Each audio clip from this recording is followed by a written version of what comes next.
Hey, yo, what's up, guys? Why not be reckless? aka Why Not Be Casting? You're one of the HCS commentators, analysts, and content creators with the HCS grassroots. And we have another behind the screen where we're bringing in not only one of the best players to ever grace Halo, but also one of the best coaches and analytical minds in the business. We're talking about a 13-time top 4 performer. We're talking one of the best professional players that we've had in our time. I'll bring it back to the TDs. I'll bring it back to the carbons, but somehow still hasn't managed to win a single hand of poker against me. That is Nick. Best man, how are you feeling? Feeling pretty good after that intro. Even the poker part? Yeah, I mean, it's no one believes that, especially you. So like, that's all good.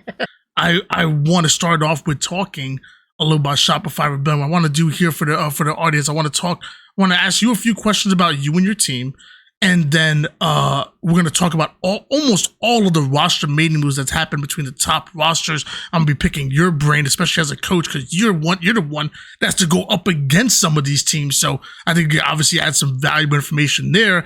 And then when we take it one step further, where we'll do a little bit of a power ranking. If you want to take your team out of it, we can, because obviously you have your team in first place no matter what. But I want to do a little bit of a way too soon power ranking and kind of like, put where these teams are, where they're expected to be come, say, like the first event. We're not going to say Wolves. I don't look that far down the road into Wolves. We'll say where we expect teams to be in their first event. But I think the first place we stop is Shopify Rebellion. And you guys had a crazy off season. Talk to me a little bit about like where your head is at as a coach, moving in multiple different directions. And then obviously we'll talk about eventually getting to the roster that you have right now. But where was it at the beginning and at the middle before you got to the end of Rostermania? So the beginning was pretty like right after Worlds, I want to say, is when we started talking about making a change with what eventually became dropping Ryan. It was it was never like something that we talked about in the season or anything like that, but it was just kind of like where we stood as a team, because we were like a good team last year, but as we weren't as consistent as we could have been. And so I think that all boiled up to like our mediocre Worlds placing. Like we got top 8, which is like, it's good, whatever, it's fine. But in the grand scheme of things, like we thought that we could win an event, like if we could just beat one of the good teams, we'd be able to get over that threshold. So like when it all came down to the end and we had the disappointing finish, it was just kind of like, all right, well, what do we need to do? And like I kind of talked with Billy, Mental, and Cycle, and Tim at the time, and we kind of came to the conclusion that we wanted to move on from Ryan, which is not a knock at Ryan at all. Like everybody knows Ryan's a great player, makes teams better. We'll be scary to play him when we eventually do. I'm sure of his at the first event or at some point in the season. Like it's always tough playing him. But so we came to that decision. We wanted to get a fourth that would just make our upside a little bit better. Like I thought our floor was solid, but like we still got top 12, top 8 a couple events, and that's just not good. Like that's not a good enough floor if you want to compete for first, or realistically for us, compete for top 3. So as the season went on, like all the we heard all the rumblings of all the other teams before the public did. So it's like we kind of knew where we stood. Like once we figured out the Stellar and Penguin situation, and that whole ordeal where they were kind of going back and forth with their teams, and then some of the other pieces, like obviously like Legend was on the list, but it's like that's a tough stretch, and then we find out he was going to SSG. You have all these players that you want to shoot for the stars for, and then it kind of just boiled down to like, well, who's going to make us clear cut better now that we drop Ryan? Like, what fourth can we get that's going to make us like better, make it worth it, and not make us regret dropping Ryan? And we couldn't really come up with like we had like there was a couple people like I could speak openly, just like Precision was one of them. He was definitely on our list, but then we played. I think we played the first tournament with him, and it was fine. Like I do think Precision is a really good player. Like I think he is in that next up and coming. Like, Do you mind if I chime in on that? Players. Yeah, go ahead. From the outside looking in, when we saw you guys first separate from Ryan Noob, we you know from my point, I want to say from my point of view, I said, well, you know, maybe Rain could step into that Ryan Noob type of role where he could be that floor general, and maybe you guys felt like you needed a little bit more slaying power. So I'm gonna be honest, I thought you guys were moving towards Precision. You guys played, like I say, playing that first open. Precision, obviously an amazing slayer. And with his from the outside looking in, that's what I thought. I was like, okay, well, Precision, Mental, they've had a background together. Maybe Rain steps in as more of that floor general, kind of like where Ryan was. That's what we thought. That's what I thought. And then eventually you guys went a whole nother direction. I'm sorry, I gotta continue. Yeah. So I know I'm probably giving a long-winded answer, but so you know, Precision was an option. We had a few other people that never really. Like Precision would have been. I think if we didn't make the move we did, Precision probably would have been on the team. And we would have kept Rain. But the more that things kind of unraveled, where we knew APG was going to end up, we knew kind of what Native was going to do as an org, with, you know, kind of just sticking with the one team. That kind of put the how do you say, like, the pieces in motion of going after Soul Snipe and Suppressed. Obviously, they're all great players, their old team, Manny and Talik, and there was, like, you know, talks of maybe a different combination or however maybe, but I ultimately think Soul Snipe and Suppressed were, like, give us, in short, give us the best chance to, like, combine teams that were kind of fighting for, like, that, you know, to break into the top 3, or, you know what I mean, to try break into the next tier of teams. And I think they give us the best chance of making it there. But, you know, obviously Talik's a great player. There, you know, there's a lot of tough choices to make. You know, Druck could have been a sleeper as well, because if he joins a Canadian org, he would have been able to travel to the States. Wow. Which is a whole nother story, and I feel bad for him not being able to compete, because he's a great talent, great leader. You know, he was kind of like the leader of the old Native team, or the old KCP. But anyways, so we landed on Soul Snipe and Suppressed. You know, when it came down to, like, Sentinels staying together, and I think that's the only team that stayed together besides FaZe, right? To my knowledge, I don't think anybody else, not even Quadrant, not even Navi, nobody. Right. So when you look at, like, all the players on the other teams that, like, become realistic, it's like, okay, we need to get the 2 best players, and, like, well, we need. I kind of jumped ahead, but in the end, we just felt like picking up one player wasn't going to, like, uncap our potential, and, you know, with however the state of Halo is, or however you want to see it, every year could be, you know, the last season of, like, you know what I mean? Like, you just never know. So it's just like, you want to go out as with the best team you possibly can. Like, it just feels like every year we're in that kind of, like, well, you know, is what's is there going to be another season? Is there going to be this? Going to be that? So I feel like that played a part in just kind of, like, shooting for the stars a little bit, and dropping Rain as well, because, like you said, he would have filled in that Ryan spot really well, because he kind of did too. Like, he definitely seems more calm and, like, kind of, like, taken back when Ryan's on the team. But I think it would have been interesting to see how he played without Ryan, because he's been on Ryan's team for so long. But so that sucks, because I do think that he could have, you know, took over that role really, really well. But yeah, basically, in short, we just made a decision that we wanted to make the best possible team we can with what we were able to, after all the, you know, the big dogs kind of made their moves. And that's pretty much it. That's how we came to this team. And a real interesting journey, and I'm glad you kind of, like, walked us through, with the Ryan first, then the Rain, because I was like, well, we had our theories, but I also kind of was like, how did exactly that happen? It's interesting to see, you know, where we're from step A to step B, and now to arguably I mean, the best possible version of the team that you could have. I mean, this team. Yeah, people can argue, like, because I'm sure people think, Tolic was the best player on Native Red. Like, people always have their different opinions on how they view players. So, yeah, like in my opinion, I think we got the best possible variation of a team that we can.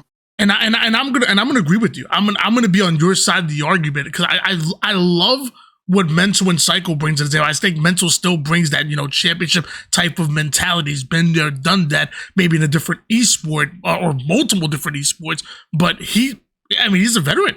He may be new to Halo, but he is a veteran. Yeah. And I think he plays like one. When you watch the way he's put down shots, stays alive, and then you see Psycho, who always on top of the leaderboards as far as assists per game. Lots of times leading as far as kills, and has a really unique way of staying alive, at least from, again, my perspective.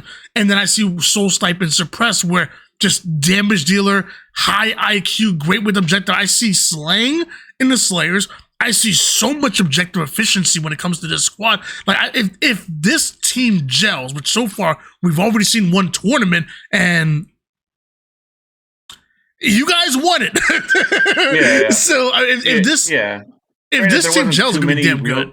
There wasn't too many real teams in it, but it's nice to just. We haven't scrimmed anybody. They played matchmaking a little bit every now and then, but it's nice. It's always nice to win a tournament. Whether the competition is really good or kind of average. I kind of gave you from my point of view on how what I feel each of these players bring to the table, but I would love to know from your point of view, and obviously with your tons of film review and you scouting out each one of these players firsthand, what makes them unique? What are they bringing to the table?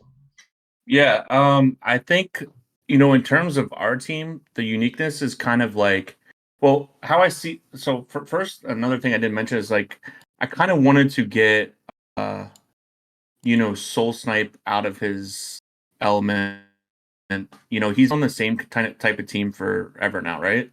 So it's like, I wanted to see how he would do with pretty much just like a fresh start. And, I know he wanted a team with the same three or four players, even though they were getting dropped by Native and all that stuff. So that was a unique aspect of why I wanted to team with them. Just so I want to get them out of their element. So I know Suppress is kind of a team hopper, but Soul Snipe's been with one team for so long. He's always teamed with his best friends. So that was a unique part of it. But in terms of their playstyle, Soul Snipe kind of is kind of a player that we, he's calculated, but he's pretty aggressive, and that's kind of what we need. We've and no knock to Ryan at all. I do agree with most of his theory, but we kind of became a predictable team towards the end of the year. And I think we weren't really good at doing both, whether it was playing to the theory that we wanted to play and then playing kind of on the fly. And I think playing with a player like Soul Snipe will bring that more on the flyness, but we can also slow it down in tournaments and not be so predictable as how I think our Shopify team became at the end of last year. And then Suppress is just how the triplets are. They're all the same kind of people, but he's just so good in the game. He's just a tank. It's insane that how good he is. And I think with a team like this, with Billy and with Preston on the team, I just feel there's no real weakness as of yet. We haven't scrimmed or anything, but when it comes to terms of play style and players, I feel so super confident in this team.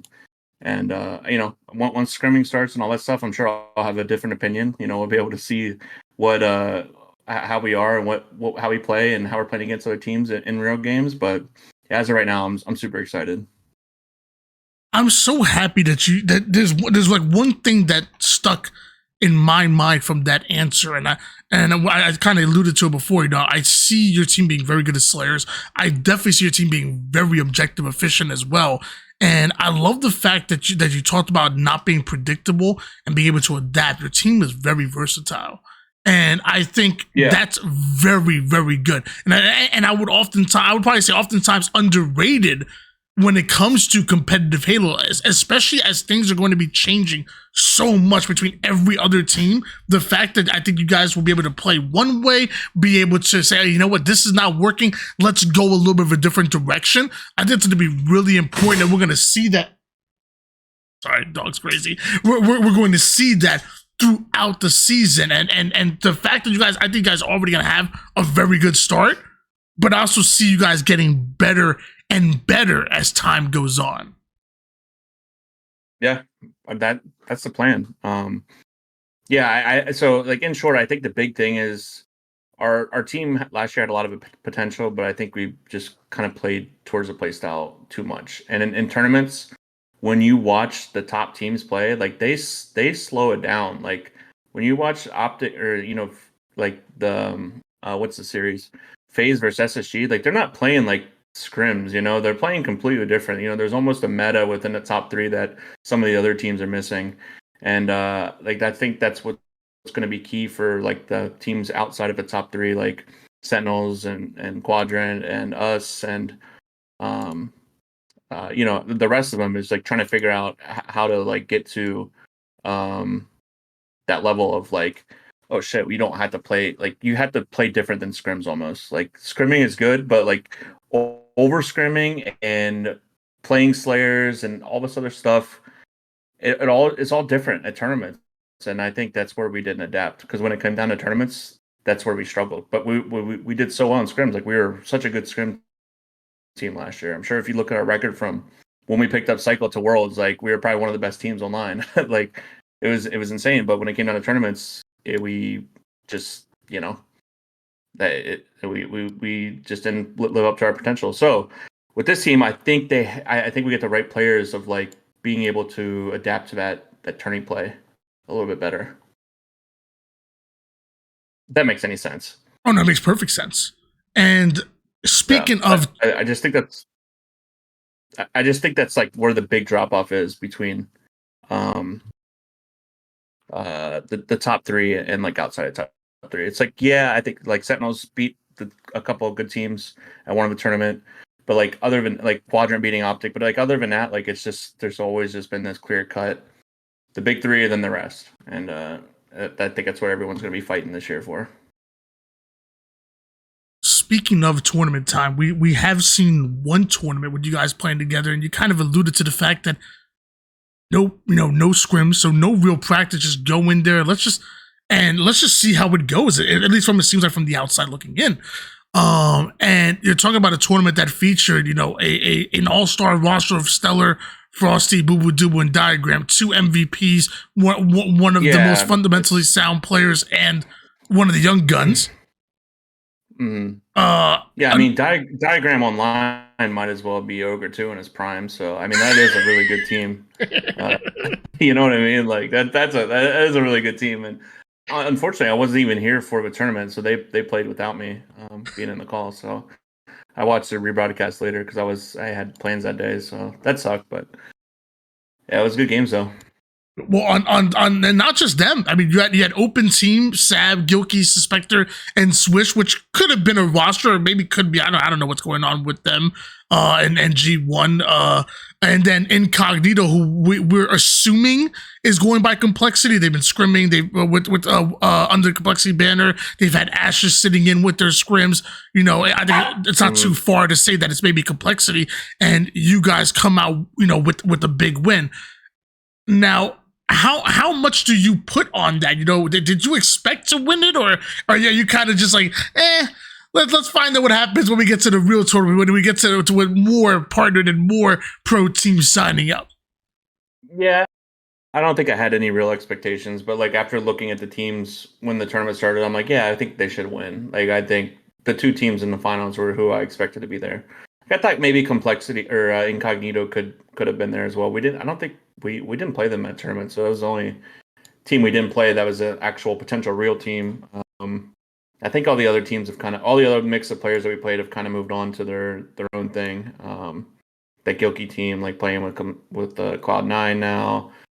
Sab, I don't know about or anything like that. I don't know who else they played, but I guess I think they might have actually they played the the Europe the old Navi. Okay, yeah. I mean, So or a Quadrant, I think Quadrant with Glory. Glory. I think we did play them, but they're also in EU, so it's never it's always gonna be hard, even like because they're so really good when they play on their 110 ping. And you're right. So You yeah, I mean, guys there's did beat them. still some good comp. Yeah, still some good competition though. I'm not gonna lie. I feel like with certain teams, we'll talk about this later. I expect them to have maybe slower starts, and I don't know. I looked at your roster and I said this. I expect you guys to have a fast start, especially within this tournament. And I had you guys winning this tournament, and I was really happy that it came in because obviously Coliseum could have obviously won it, and like you said, so could have Incognito. I just don't know how much weight I put on it. I really want to see you guys more in scrims. You know how it is. Eights is a lot different than tournament play. Like having a team and whatnot, and knowing what you guys are going to do going into the game, how you guys are going to adjust going into each and every matchup is a lot different than just hey let's just go out there and slay kind of thing. So, but I still think it's something to build off. I still think it's a springboard. It's something to feel proud of. Saying, hey, look, we've already seen what we can do with no practice. Imagine how much better we could be with practice. Yeah, for sure. I agree. I'm excited for scrims to start back up. It's been kind of a longer off season than usual. I guess because of the lull of like knowing well, for one, the game types and then the roadmap. So yeah, hopefully by the end of this month, early next month, we can get back to the daily scrims. And last question before we kind of move on to some of the other teams is, you're looking at everybody that's in the competitive field, and we're gonna kind of guess where you have your own team. But give me a floor and a ceiling on where you see your team. Like I'm talking about a floor where if you hit this ranking going to the first tournament, you guys are not happy with. And what's the ceiling where you could really see your team? Hey, if you guys go on a crazy run and things go the right way, you can realistically see your team being here. Yeah. I think trying to be as objectively as possible, or yeah, I guess as unbiased as possible. I think our floor is top 6. I just can't. And it's hard to say that because like truly I feel like anybody can lose at a tournament, like it can happen, like you can just lose. But if we're playing the right way, if we're playing to our potential, I think top 6 is our floor and I think first is our ceiling. But realistically speaking, I want to break into that top 3. I want to beat one of the big 3. I want to put that, like I want to get to that point before talking about winning an event, because the only teams that win the event was FaZe, Optic, and SSG last year, and FaZe and Optic won all the majors. FaZe and Optic won all the majors. It's like, so you got to be a little realistic, but like you don't always got to want to think that you can win. And the meta changed a little bit. I don't think it's as drastic as people thought it was going to be with the gun. If they keep extraction there, it'll be a little different, but the game didn't change too much from last year to this year. So with that, I still think our floor is top 6, and realistically, I'll say ceiling is top 3. I want to beat one of the good teams at the first event. I think that's really, realistic. I don't think you're far off from there, and I'll even go one step further. I agree with you to the point where, hey, any given Sunday, and you guys have the skills, so you guys have the potential to knock out anybody within the top 3. Obviously, it'll be hard, to go after the phases, but the optics, the SSGs, I can see you upsetting the top 3, and then from there, after you beat one of them, it's like, whoa. why not take it one step further? Why not make it to a grand finals? Why not just mess around and win a freaking tournament? You know, like once you beat one of the top three, it's like, hey, everything becomes realistic at that point. You know, it's just it's kind of like Sentinels at the Invitational, right? Like they beat Optic twice, right? Or just once. No, maybe twice.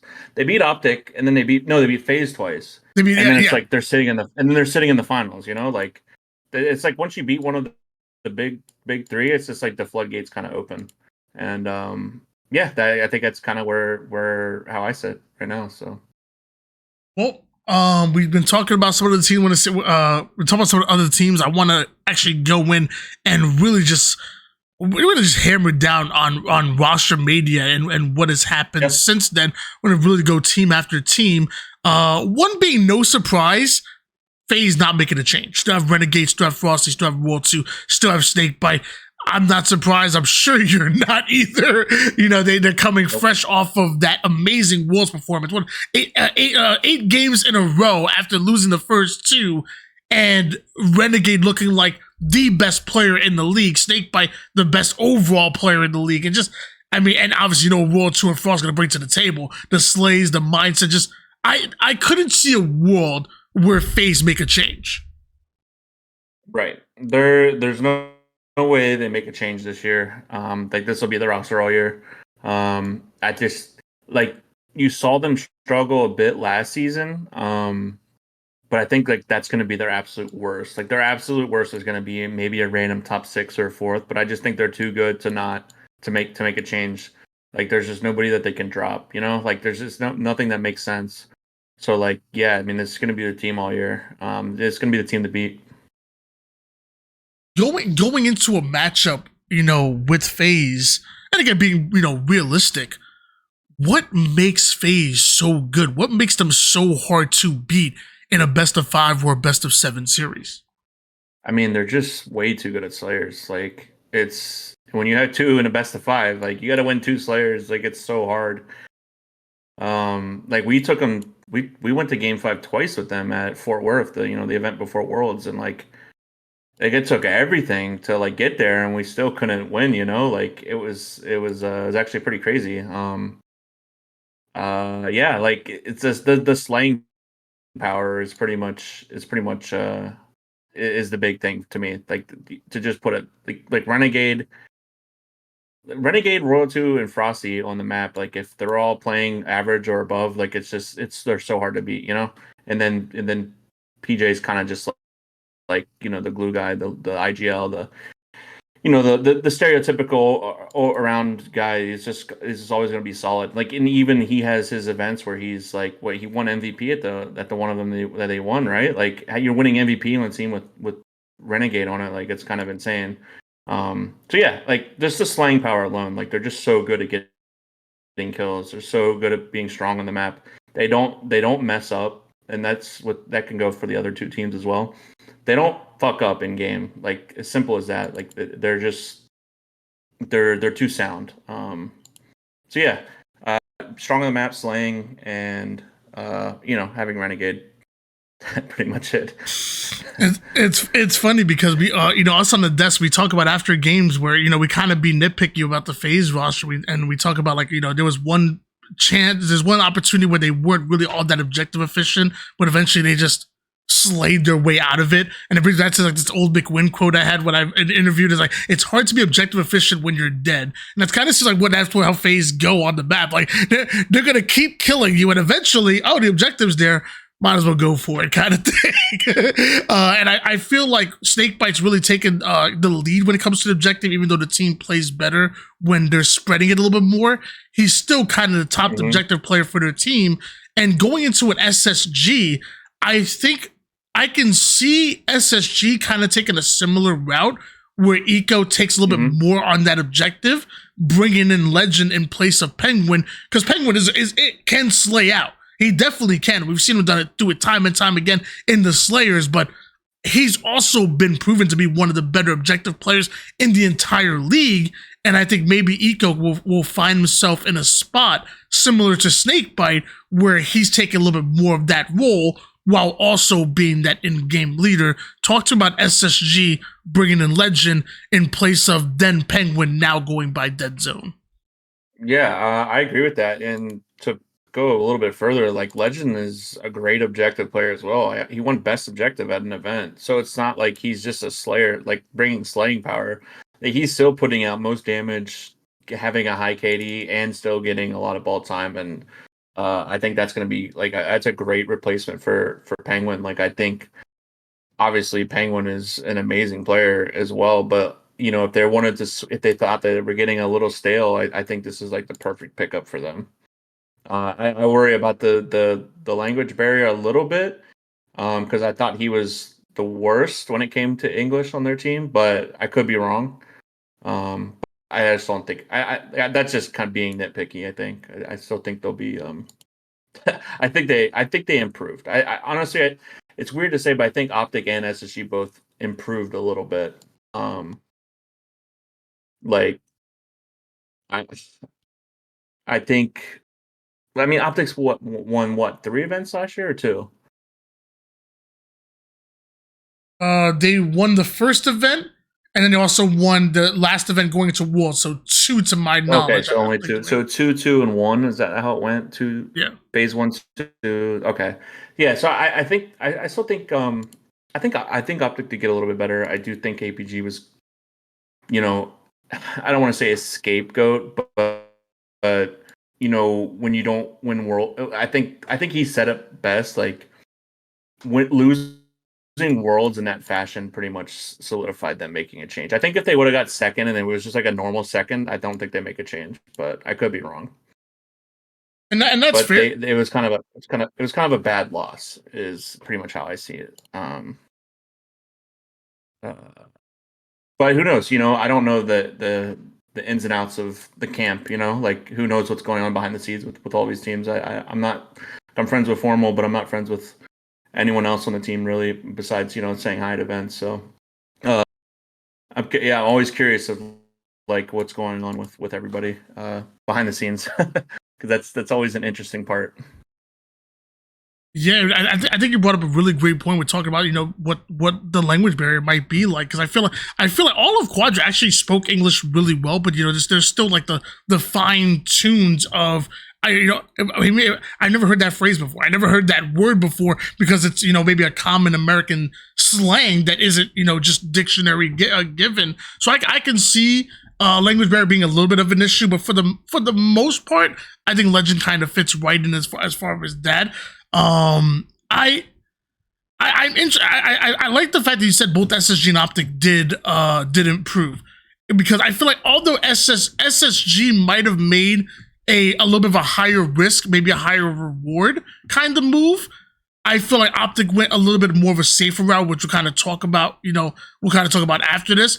There's a chance, there's a world where this move doesn't work, but I don't know, man. Something about Legend and Bound flying together seems really scary. Like, I've played against Bound in matchmaking. He is a wrecking ball, and I've played against Legend. It's kind of the same thing. I can see if they're flying at me, I'm running away. I'm freaking running away. So there's a world where maybe this doesn't work out. I don't know if we're living in. I think SSG still are a top 3 team, and I would even go and argue still top 2 in the league.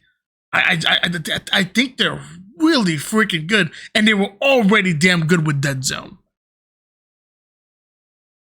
Yeah, I think I would agree. I think it's FaZe 1, SSG 2, and Optic 3, but it's still really close. But I do like, it's it's gonna be tough, man. Everyone's so close, and and the big 3, like FaZe stays the same, and the other 2 make changes to get a little bit better. It's gonna be hard. When comparing the Optic and the SSG move, I feel like SSG went a direction where they went a direction where they wanted to make maybe a slightly higher risk, where I feel like Optic made a very safe move in bringing in Dead Zone. I think Dead Zone just fits right in like a puzzle piece in place of APG, but still brings a little bit of that X factor that maybe they want going up against an SSG or a FaZe, or even staying as top 3 in the league, because other teams were starting to creep forward, Sentinels, Quadrant, and now you guys in Native are going to look very good. I think Optic's move is safer and still makes them better. How do you feel about this Optic roster?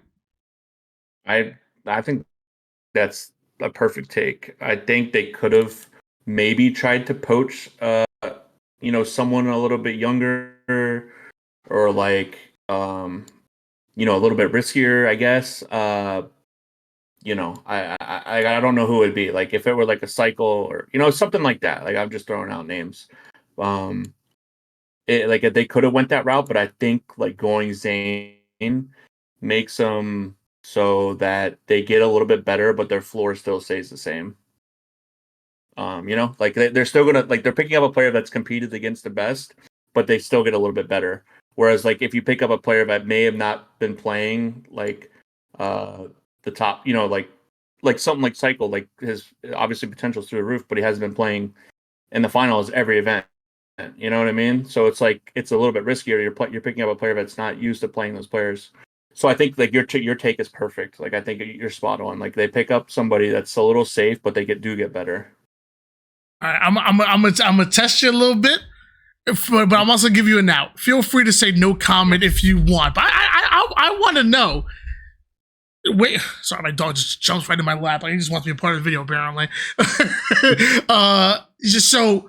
You guys are in the tournament, Shopify Rebellion. You're running into one of the top 3. You know that you can make it into the top 3, but you have to go up against Optic or Space Station Gaming. You're looking at the bracket. Who would you rather play against? This new Optic roster or this SSG? Is it pool play or bracket play? Okay, bracket play, winners bracket. Winners bracket play. Winner. So like Saturday afternoon, we're playing for top 3 for winners finals. Yep. So we're in winners semis right now, and then we're playing to make it to winners finals. Yep. Yeah, man, that's tough. I'd probably say Optic. That tells me. Says you here, Optic here. We'll talk about that later. We'll talk about that later. That's for later. But hey, I'm not mad at you on that one, and I just feel like stylistically, especially if I can see your roster playing at the speed and potential that you guys can play at, and really throw Optic, off guard with that, because we always talked about all last year, Optic are probably the best defensive team in the league. The moment you make them have to get offensive or throw them off, that's where things got a little troublesome for them.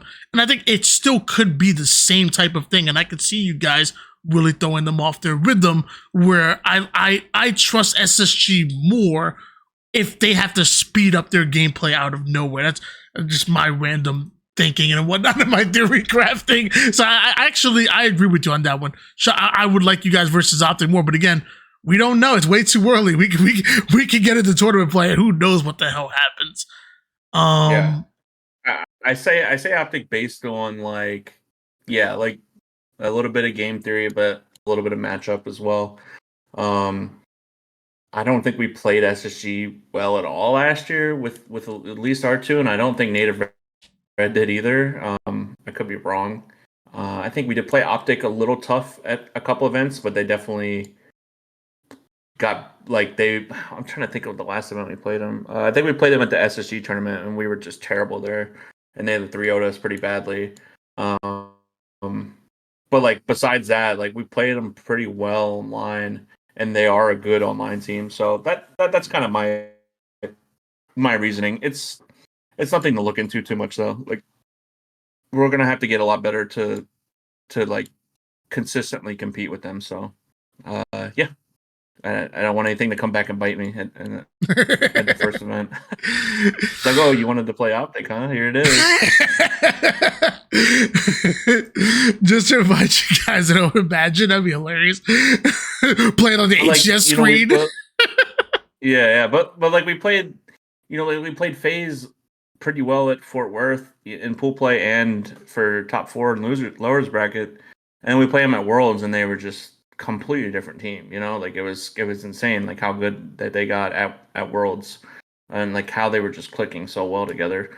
Versus like Fort Worth, like they got top 4, but like it was a bad top 4. Like they barely made it. You know what I mean? Like they beat us barely game 5. They just didn't look the greatest, and then to turn around a month later and it's like, oh yeah, we won Worlds. Like it's like, okay. So it's just like catching one of those teams at an off event is also going to be huge to open those floodgates. Like we were talking about earlier, like you upset one of them, it's like, yeah, we could beat anybody now. So yeah, I think any of the 3, I think Optic probably is the weaker of them, and then it's FaZe and SSG. Yeah, and FaZe is just barely auto one. Like, you win Worlds, you're gonna be 1. Doesn't matter. Like it doesn't matter what happens in off season. Fair, makes sense.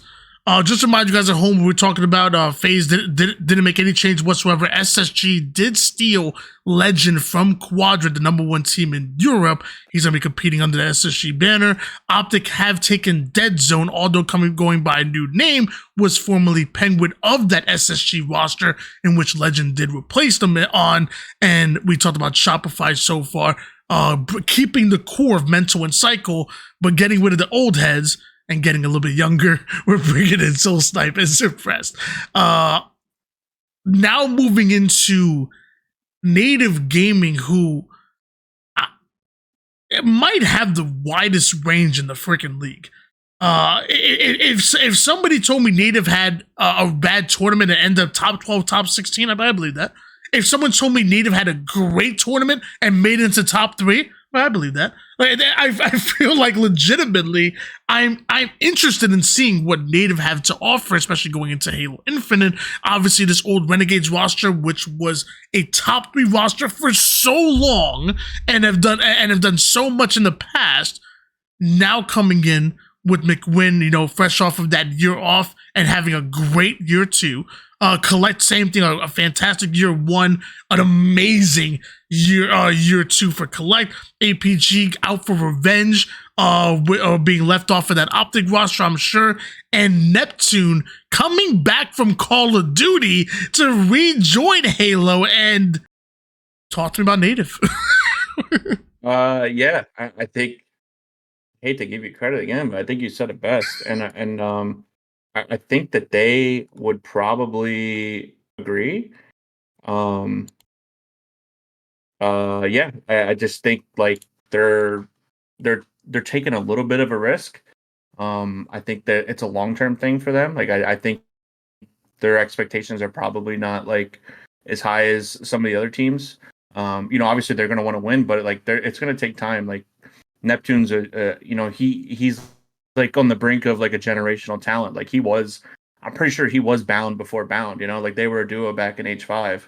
So like he's going to be raw and have that skill, but I just think it's going to take a little bit of time. It's going to take a few months of scrimming and a tournament under their belt before we could see what their true potential is.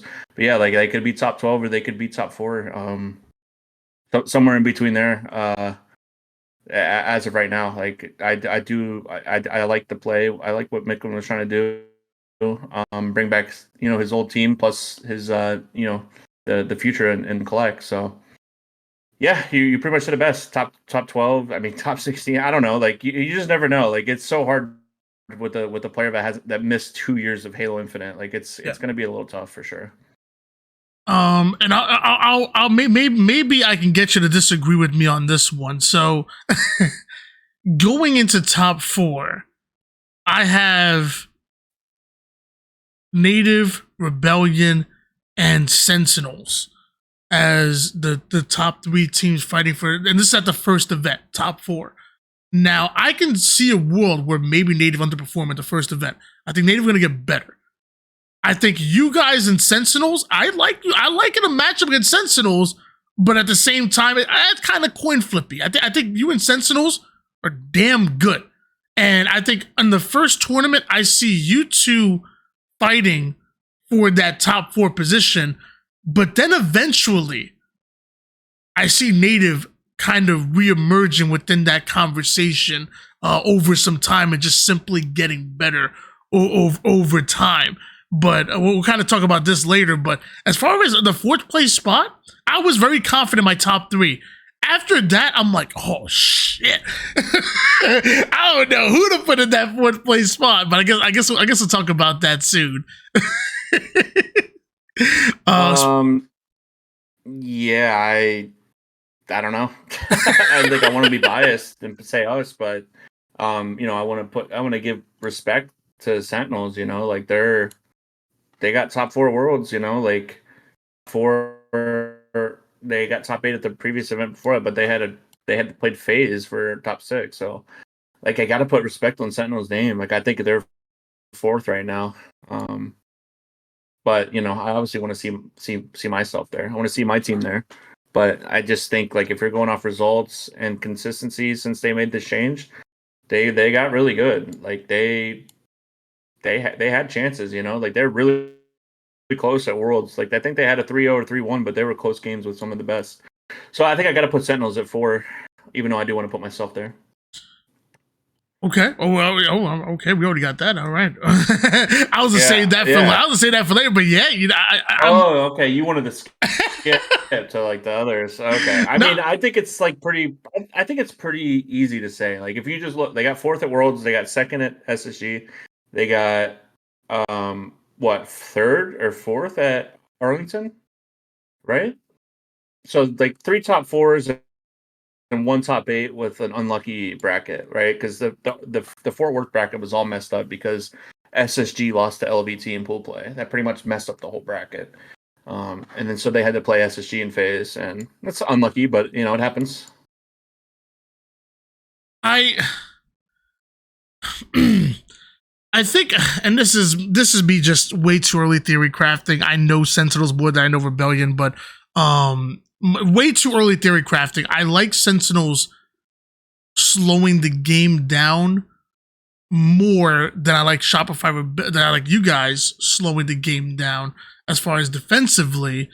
But again, that could change. I think Psycho picks and chooses battles really well. I think Mental's a really tough kill, and I think Soul Snipe and Suppressed are ready to change up their game and be able to adapt and swing multiple ways. So for way too early, I like Sentinels defensively. I like you guys more when it comes to having to be offensive. But as you kind of said, when it gets to some of these later rounds, you'll notice the meta really becomes slowing the game down and not making a mistake. And that's where teams like Sentinels, Optic, SSG, and even FaZe just shine. And I think Sentinels remind me of that a little bit more, again, defensively. So that's why I would probably say first tournament, give me Sentinels over you guys. But again, I think as the tournaments go on, I see this becoming very, very tight. And I'll even say maybe complexity slide in that conversation, but maybe more so on the second tier as opposed to a legitimate threat in top 4. But I like complexity a lot. What we think they might look like. We obviously, guys, we're talking about Sentinels a lot here. Lethal, Spartan, Boo Boo Doobu, and Falcated. No change whatsoever. Kind of same thing we did with FaZe. You've seen Sentinels, you've done your film review.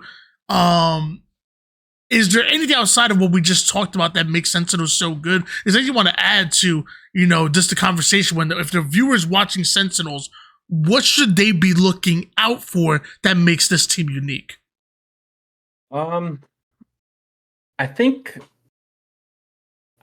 I don't know. They're like, I don't know what makes them unique. Like they're one of like the unknown teams of like I can't really figure out their play style. Like they definitely play a little bit more weird than the rest. I do think they're just naturally more slow. Like they're just such a defensive team, like you said. Like they don't really like.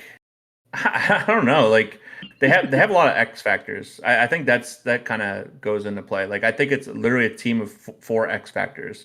Like if each one could be playing the best Halo of their life or like the worst Halo of their life. Like I don't mean that to sound harsh, but I just think that's the type of players are. They're like extremely volatile, and but it worked. Like like we saw, they got top four, top eight, top four, whatever it was, top four. But yeah, I just think they're a more defensive team than what are you looking up? Chessboard? This is my thought process on them, and you might agree with it. You might not. You might think I'm crazy. Mm-hmm. If the game of chess boils down to getting your pieces, controlling the mid map, and slowly pushing your opponent onto their side, eliminating their pieces, and really limiting their options until the point where you get from point A to point B, Sentinels are the best chess team in the league. Like I feel like they're so good at starting from here, getting to the mid map, making as little mistakes as possible, and if things go their way, they slowly start to corner you and eventually take over your side. And that's kind of my thought process on Sentinels.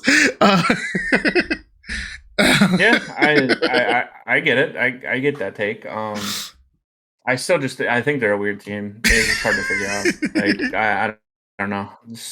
They're yeah, like I mean, if I think it comes down to like, you know, I said they're all X factors, but I think if like Lethal and Sparty are playing well, I think they're just really like sky's the limit for them, you know?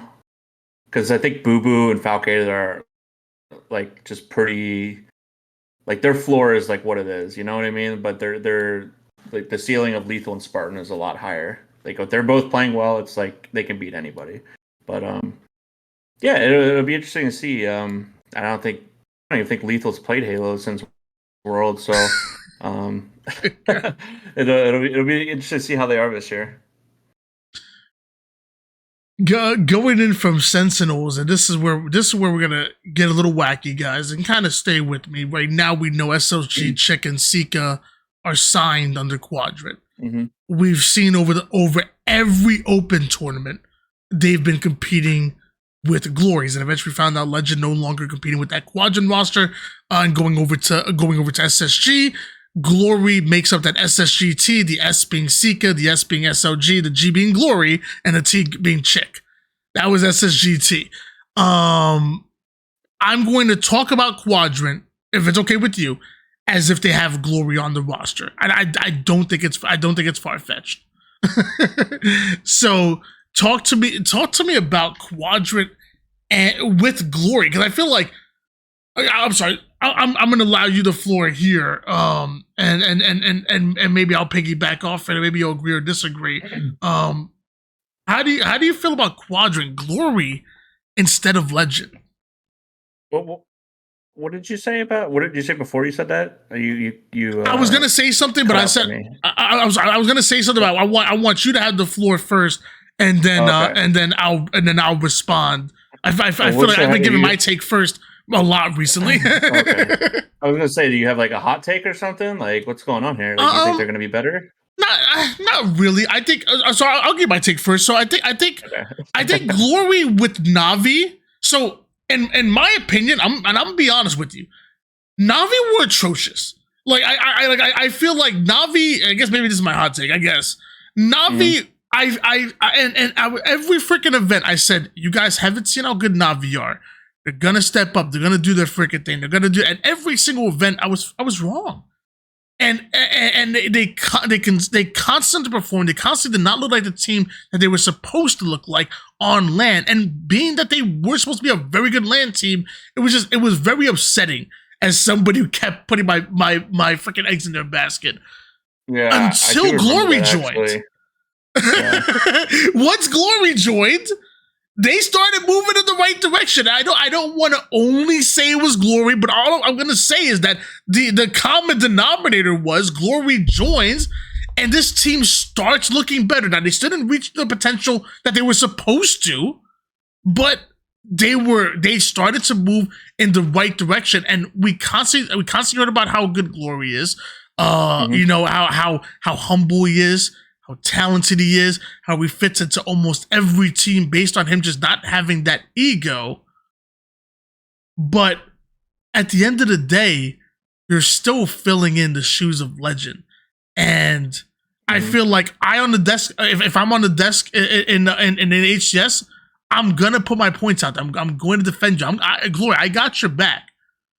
But from the outside looking in, Legend was the best player in the EU, and you're filling in his role. It's almost unfair to you. I almost feel bad for Glory having to step into those shoes, but I am excited to see what they look like. I mean, I can argue that, you know, Glory might be the second best player in EU. So like I don't think it's that much of a difference. I do think the play style is a little bit different. I do think Glory is a little bit more reserved in his play style. I do think he's more Slayer, like I don't know, how do I say, like he's more kind of like he like flanks a lot, you know. Okay. Him like Snipe Drone is kind of similar to Glory. I think they're both really similar type slayers. They're kind of like more less chaotic than like Jimbo and Mighty's were, you know. So I think when it comes to Glory and Legend, I think Legend was definitely fast. Like Quadrant, when you think of Quadrant, they're just fast. They're all four fast. So they're gonna have a little bit of a playstyle difference with Glory instead of Legend. Not saying that Glory can't adapt to it, but I honestly don't. I don't know how, like, where that puts them. I think it, like, I don't think they drop off that much. I think maybe a little bit. You know, they did speak French before in comms, so now they're going to be, I'm assuming, all calling out in English, right? Yeah, I would guess. I don't know. I don't know if Glory speaks French. I don't believe No, so. he doesn't. No. So that's, you know, like, I don't want to, like, I go back to the language thing, but I got to have some talking points, you know, that are a little bit different. Like, they're all calling out English now versus more comfortable comms in French. I know that, like, I've talked to all of them, like, they can all speak English, but you know what I mean? Like, it's different when you're not speaking in your native language. Like, for sure. I try to learn Korean because my mother-in-law is Korean. It's like, it's the hardest thing in the world to try to hold a conversation, you know? Like, I can't imagine having to do it when you're doing your job, calling out in tournament settings. Yeah, I've always been impressed with their English. I've sat there and talked about SLG, about game theory, and he's a smart cookie, and I think like I said, I think he speaks really well. But it is different when you're trying to do. I think you put a great trying to do your job while talking in not your native language. I would imagine. I only know one language, and I don't even know it well. Like, I feel like I need to pick up Spanish or something. I know English, and I don't even know it well. These guys are literally calling out in another language as they were in season 1, and probably gonna have to do so in season 3. And I like Glory a lot. I just let me see what they look like. Let me see what they look like. But in my world, there's not a single chance that Quadrant have not gotten worse without Legend. And this is no shot to Glory. Like I said, I love what Glory has done with Navi. I love what he's done in his short career. From the FFAs that I heard he was taking over to the 4v4s. The man he's the real deal. But I've been watching Legend. When I first started casting, it was in Halo 5. I've been watching Legend in Halo 5 from 2s to 4s. Dude, he's the real deal. There's a reason why SSG brought him up. So we'll see. We'll see. I love he said Glory could be the second best player in EU. I really like Snipe Drone. Yeah, I like Snipe Drone. I like T-Chick. I like. I mean, it's hard to pick. Like when you think of Quadrant, like everyone defaults to Legend being the best, but it's like, who's the second best? Like, I just think all the other three are all like pretty similar. You know, like interchangeable. I think it's hard to say. So yeah, I think I'd put him around 7-8. It's pretty safe. Yeah, I think obviously the ceiling's going to be there, but like, I just think they got a little bit worse. As like, they kind of peaked and then they got just a little bit worse, right? Like, it was weird. It's almost like when we beat them, like on that Strongholds game, where like they lost their first Strongholds. Like after that, like they weren't the same anymore. Like they still got top 6, I think, but they just kind of like lost. I don't know. It's Yeah. weird. I can actually feel that. Like it was like you lost that bread and butter. That's what you were building off of. It wasn't, you weren't a one trick pony, but that was kind of like, that was what you were building off of. And then once you like kind of knocked the pillars of a building down, it started to crumble a little bit. It started to shake a little bit. Maybe not crumble, it started to shake a little bit. Yeah, because like after that, they like they didn't, like I think they lost a couple strongholds at World, like you know what I mean? Like they weren't like as dominant. So I don't know. I forget who they honestly even beat at Worlds. I think they beat Native Red in a close game 5. But yeah, I put them at 7-8. Like just naturally, they're just gonna fall off a little bit. But it'll be interesting to see where where they land after the first event. Like they're definitely like kind of a wild card again, like they were before. Like they were a wild card before they finally broke in and like beat Optic. You know what I mean? Or beat whoever they did to make their the one tournament run in Arlington. I think it was Optic, right? Yeah. Yeah, they beat them for top 4, and then they beat Sentinels for top 3. So yeah, it'll be interesting to see. I think you could argue 5-6, but I like 7-8. Going into the final 2 teams that we're going to talk about, and there could be some many other teams that come out of nowhere, but one of them being Complexity. Carmea still on the active roster. Every single open event, very similar to SSGT. They've been playing alongside Precision, Huss, and Ryan Noob. So I think we talk about this potentially being the team going to Complexity, and that is the team of Carmea, maybe going to the rebrand of the God's Hand, Huss, Precision, and Ryan Noob. How do you feel about them? Mm-hmm. I feel like they're. I feel like this could be like Shopify last year, like Carmea Ryan is half of Shopify Rebellion from the beginning of the year. Precision's kind of similar to Billy, and then Huss is kind of similar to Rain. Like when I watch their scrims, I'm like, damn, I'm watching my team from last year play. Like they're gonna be good. I just think I don't know. Like I kind of have the same thoughts as I did on my team last year of how they are now. Like they could like look like they could win an event if they're winning all their scrims and stuff, but it's just gonna come down to how they play a tournament. I think Huss is a little bit of an X factor as well. I think he's a really solid player, but I think he had a rough few tournaments towards the end of last year, statistically. But I really like his comms. Like I like him. Like I like his vibes. Kind of have to offset God hands. Like Jason needs like some more positivity, and I think that'll be good for him. Huss will be. Yeah. I think they'll be good. I don't know. It's kind of like an unknown, like my team last year. You just never know what you're gonna get. And the crazy thing is, if you see a lot of your team within this roster, you know, you could even argue and say the league has gotten better. And so it's going to be an even tougher road for this Complexity roster. But it's one thing we know. We know that that Ryan is always ready for a challenge, and dude, Precision's nasty, man.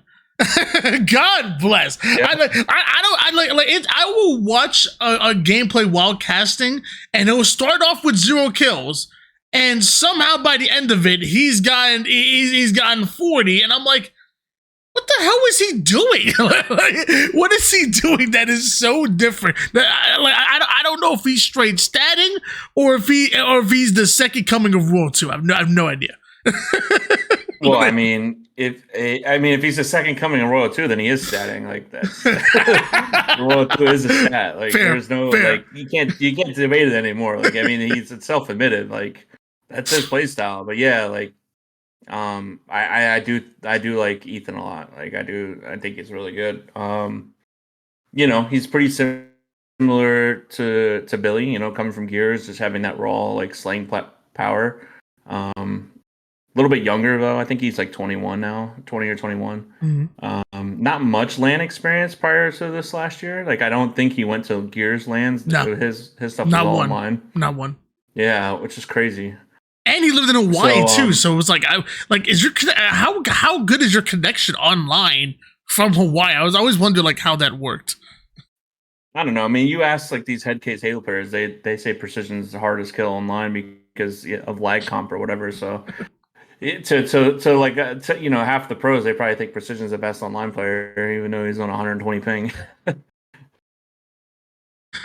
Definitely one of the question marks that we have, and I feel like, you know, and I kind of said the same thing with native. You know, I feel like they have tons of potential, but a very wide range. Meanwhile, Cloud9, so we've seen Cloud9. I believe I saw Cloud9 last running with Trey and Nemesis, Rami, and I saw Gilkey. I also saw Breaking Shot for a little bit.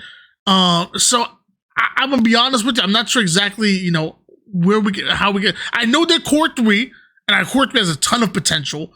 I love watching Triton's gameplay. I think he has a great centered shot, just a great pure shot. We've seen Nemesis drop these crazy multi-kills, these crazy sprees, and we had like a fun joke. We say like, if you want to win, put Rami in. Like the dude just wins games. I don't know, but it just makes your team better some way somehow. And Cloud9 is another one of those teams I want to say similar to Navi, where we saw kind of spurts, but I was like, this team is better. This team is freaking better, and I never knew why they didn't hit that, especially when bringing in Septify, because I'm really big on Septify as well. But yeah, floor is yours. However you want to talk about Cloud9, go ahead. I think if it's like the combination of like Rami, Triton, Gilkey, and a fourth, I think they get a little bit better with Gilk. But I just don't think they take it as serious as they could, and I think that's what hurts them. You know, so they had one good tournament last year where they beat us actually, and Native Red I think, and like that was pretty much made their season, right? They got top 6, they got a lot of points because it's a major, but after that they got top 16 or top 12, top 16, top 16, like. Just don't think they take the game as serious as they could, and I don't know. I don't want to say any factors, any reasons. Like I don't want to like put anything on blast. But that being said, I do think like you saw at Worlds, like they made a good run at the first year at Worlds when they had Collect. Like and you thought maybe they could have built some momentum off that, but like once Collect left, they just kind of like fell apart. But yeah, they just have players that just don't really care online. Like you have like Rami, Nemesis, you know, whoever it was, they just don't care as much online. And I know most of the pros don't care as much online, but they just didn't take it as serious as they could have. And I think that's what hurts them in their placings. So I wonder if we see a different attitude coming from them, a different way of going about things coming from them, because I just, man, we're just way too much potential there. And I want to see them reach that potential. Going into I'm sorry, there's one more team I didn't talk about, which was the ex-Navi roster: Jimbo, Mighty, Snipe Drone, and obviously Glory no longer with, well, I guess not obviously, no longer with the squad right now. We assume Quadrant, but again, nothing confirmed just yet. At one point, I'm not gonna lie, I was like, well, Navi probably has money. If they want to make a freaking move, and bringing in Barcode from Australia would have been cool as shit. If they would have sat there and brought in Barcode and stayed under Navi, but now no Navi. Right now we know there are 3 of them, and the 4th is TBD. How do we feel about this ex-Navi roster? Yeah, I think it all depends on the type of 4th they pick up. You know, like we saw like at the beginning of last year, they were struggling, and then once they got Glory, they kind of showed their potential a bit more. I know they've been playing. I know Barcode was a potential 4th. I don't know. They played in the open together. Yeah, and then I know they've been playing with that Wootum a mouse and key player. I don't know if you've seen that. I think I saw them signed up for the FaZe tournament with him. I'll be honest, I didn't know who Woosum was. Wootum. He's a Splitgate pro who plays on mouse and key. You have never played him in ranked? I mean, I know you're not that high in Onyx, but I got my 1650. I'm getting up there. I'm getting up there. No, he actually streams. You should look him up. His POV is kind of cracked, but yeah, I think he was a Splitgate pro. I think he was pretty good at Splitgate. I honestly don't know the lore. I was just going off what people told me. But yeah, I think that's like who they're playing with and like one of their top potential fours. Besides, I don't know what Barcode's doing. Maybe trying to join an NA team. I don't want to say anything because I don't know like what's been put out there. Trying to find their roster. I don't know. I didn't know what they were going by, but I believe they are signed up with them. I guess I'm about to keep getting my rank up a little bit so I can get up there and see what he's all about. 1650, by the way, guys. So 1658, my peak Onyx, and we still going. I'm just saying. Throw some respect on your boy's name. So we talked a little bit about the rank, kind of making a power ranking. I'm gonna put these two teams here, and we can put Luminosity here as well. You said it before. No matter what happens, no matter what the Rostermania is, you win worlds. You are the number one team. You said it before, and I'd have to agree. FaZe number one. They simple as that. You can't have a power ranking without having FaZe as the number one. Meanwhile, Space Station Gaming going up against Optic, and I think a lot of people might say Optic number two. I'm gonna say Optic number three, and I think you said you agree. Yeah, I agree. So we know 1, 2, and 3. This is where things get a little bit wacky, especially because your team is here, but there's only one spot, and we talked about it before. There are in my opinion, there's 3 teams that are legitimately contending for that 4th place spot, and that's Sentinels, Native, and Shopify. I think Native have a slow tournament, so that's why I moved them down right off the rip. I think their first tournament's going to be a little bit of a wash, and they're going to get better by their second tournament. I like you guys a lot, but when it comes to first tournaments, I kind of lean on what I've seen, and I've seen what Sentinels are. We know what Sentinels are, and no matter what, all year long, they're going to be legitimately contending for top 4, 3, and even top 2 Wolf Sentinels. Yeah, I mean, that's fair. I try to be as unbiased as possible. I know if my teammates are watching, they probably hate me too. But I think I'd put me in. I think I put us 5th, 6th though. I think that's pretty fair. And that's and things might get a little rough here. I as far as for me, I think you're the only ones that are guaranteed top 6 at the next event.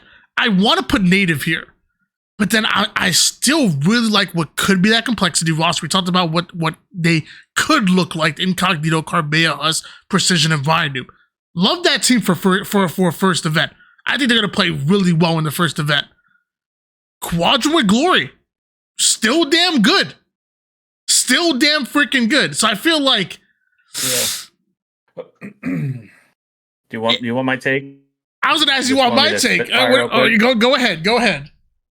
I think it's us, Complexity 5th, 6th, Quadrant, Native 7, 8.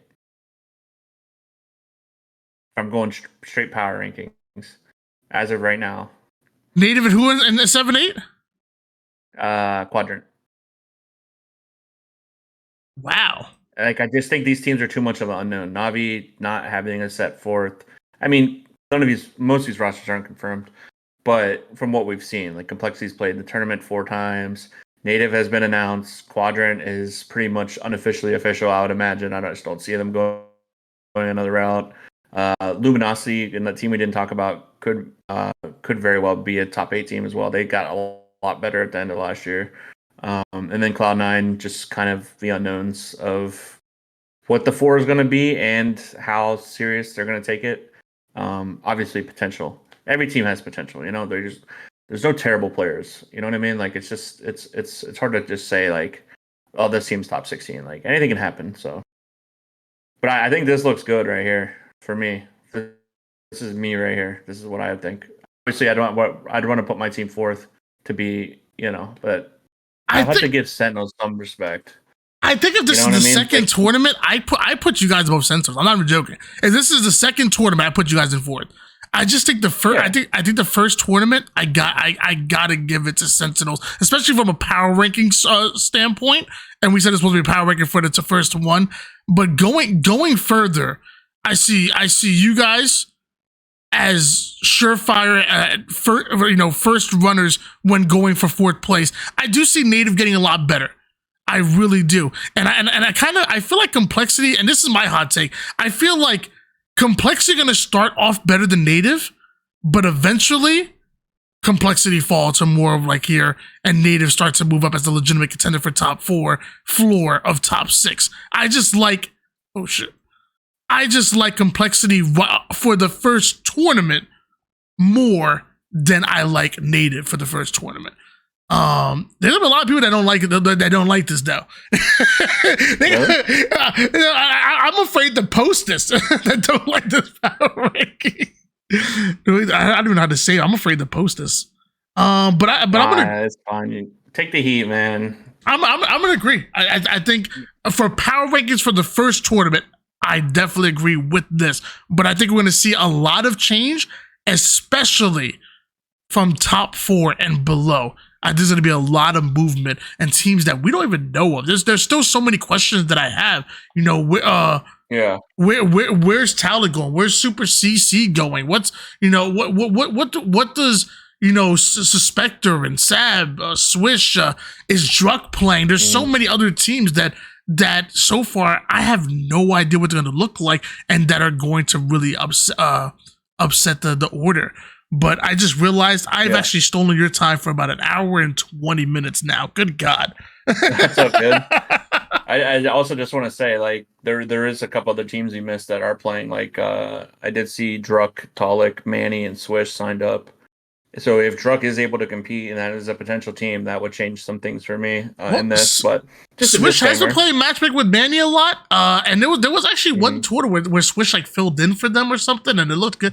I could see what was something like that happens. And I believe that they might be. I know they're signed up for the second to last, but they might have signed up for FaZe. Yeah, they're in this. They're Harmony or something like that. If you go down, there we go. Yeah, they're there. So that would be. Wow. I'd say a top 8 team. You know what I mean? Like, if that's a team, I'm probably putting them top 8. So that changes things. Like, there's still some unknowns, but I think this is a good base to start the season. Like, with what we've seen, with what's been confirmed, and all the big dogs have changed. All the top 8 teams are pretty much are set now, unofficially or officially. For sure.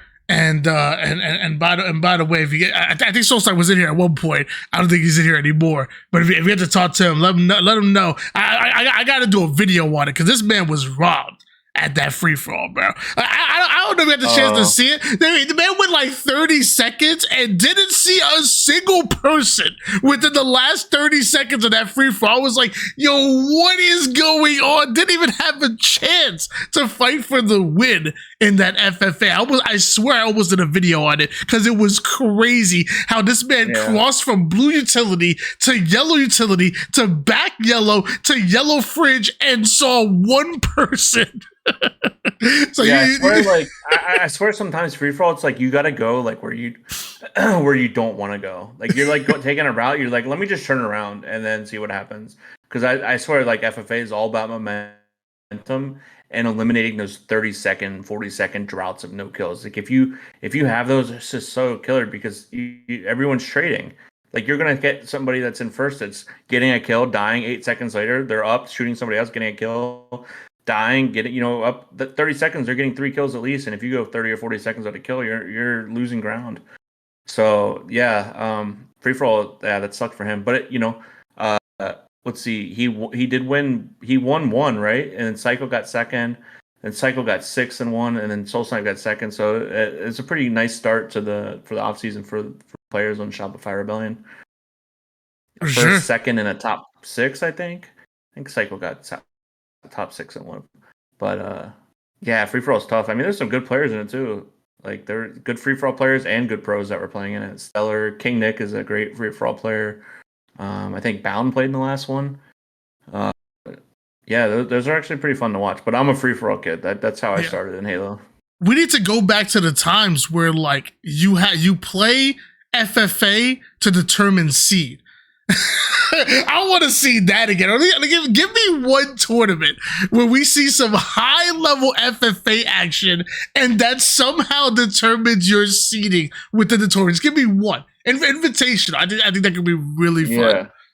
Yeah. I think the last tournament that was like that was 2012 Reach, no bloom, no sprint. It was just like a one-off tournament because so we had the 2011 season, right?